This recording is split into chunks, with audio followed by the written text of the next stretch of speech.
At first, we thought about the communication, what's going to happen with the communication, because most of us from birth until my age, I've never been around deaf people. So there it comes where I need to understand. Remember, they are not talking, so obviously they read more signs. And I grew up with people who are talking, so I don't know if like going like this is being defensive. I didn't know all those things. So we ended up getting someone to help us to understand exactly how to work with them. But it was really, I wasn't sure what's going to happen. You know, if you've never dealt with something, you have to learn it, unless if you run away from it. But we decided, let us learn and see, because there's nothing wrong with them, it's just that they cannot speak, that's all.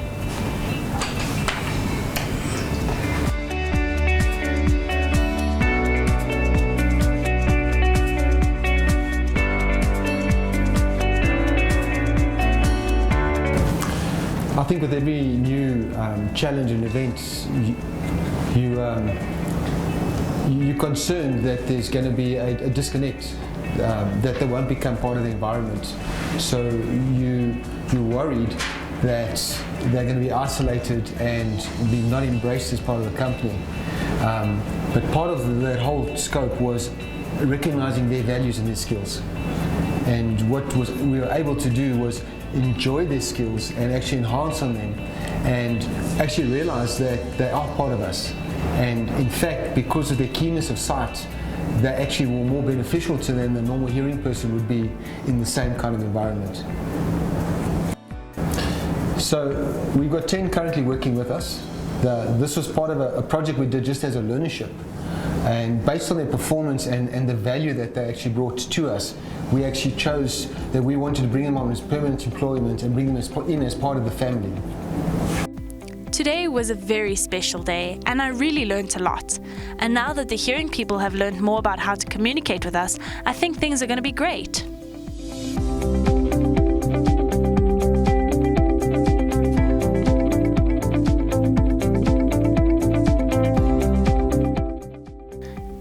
Had our fair share of challenges, especially in terms of communication. But it's important that we, as the deaf people, teach our hearing colleagues how to sign, and we should work together as a team. We really are a great team, and we have a lot of fun together. I really enjoy it here. What I did learn, I think it was Nelson Mandela who said, if you speak to a person in his language, you speak to his heart. And I haven't got a clue about how to speak to a deaf person. Now I do. I've also been sensitized to the world of the deaf person, where it was introduced to us in the beginning as welcome to our world. It's a different world in many ways. So it's really sensitized me towards the lot of the deaf person. And one thing is, how they're happy. They are so incredibly happy. And they don't see it as a disability, which I think a lot of people might see it as a bit of a disability. The sign language, the way they speak, the interpreters, it's just amazing. I think that world is a wonderful world. And I've had my eyes opened, and I really do appreciate what I heard and saw today.